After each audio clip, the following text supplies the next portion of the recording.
Hi folks, thank you so much for joining me today. My name is Greg and this is all Aboot Candles. I'm your self-proclaimed Canadian candle connoisseur, and today I have a review for you from Bath & Body Works. This is Flower Child.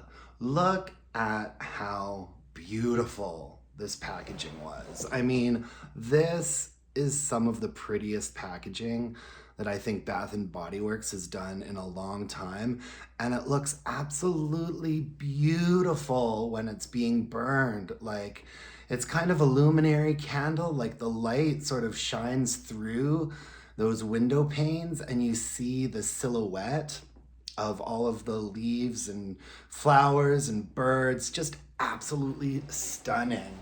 Let's get into the fragrance. The scent notes on this were white narcissus, cashmere musk, and sweet cedarwood. White narcissus, I believe, is a fancy way of saying daffodil, right? A paper white, right?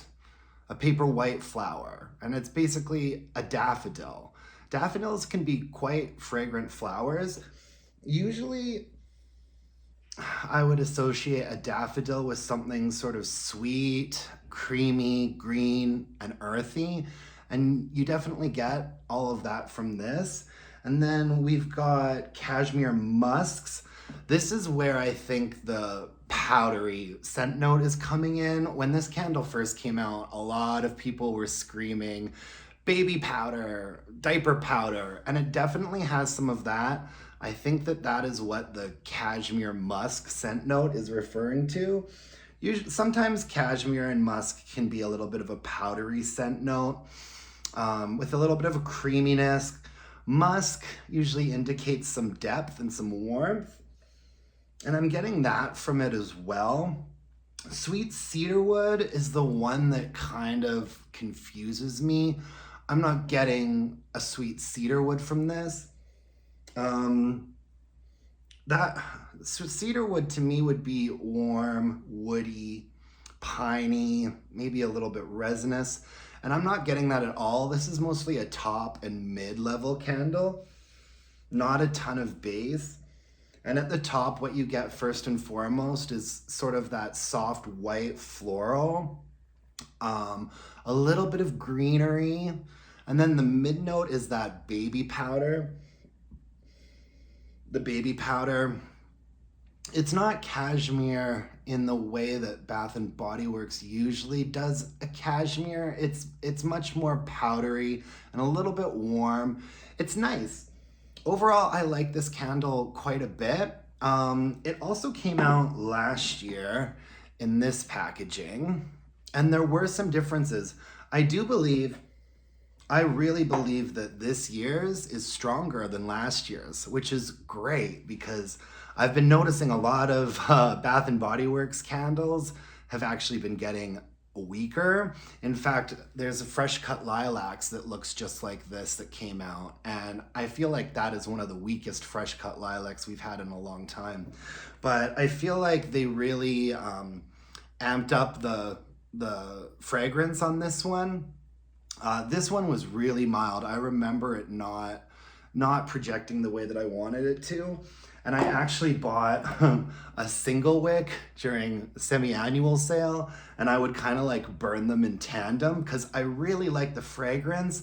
It was just not amped up enough for me. This one was stronger, but did not burn as nicely as I would have liked for it to.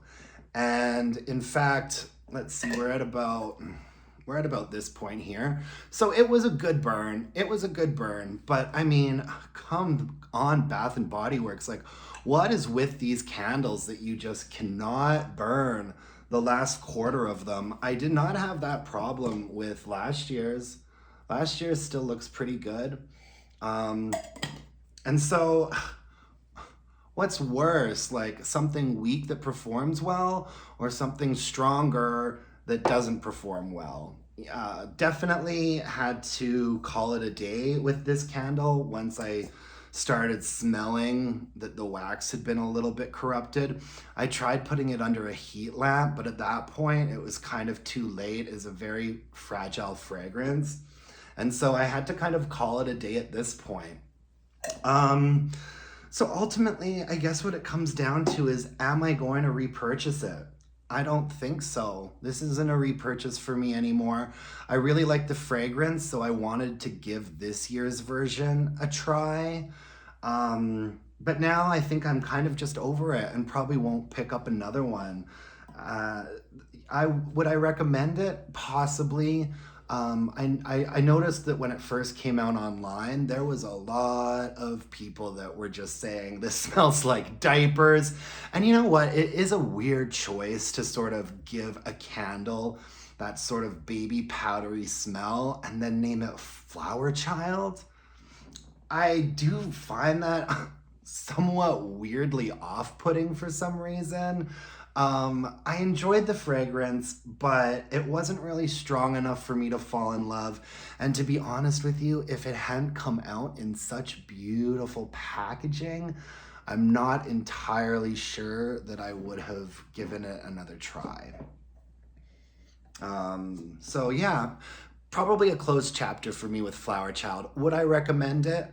I wouldn't recommend buying it without smelling it first because, I feel like this was a love it or hate it type of fragrance for a lot of people.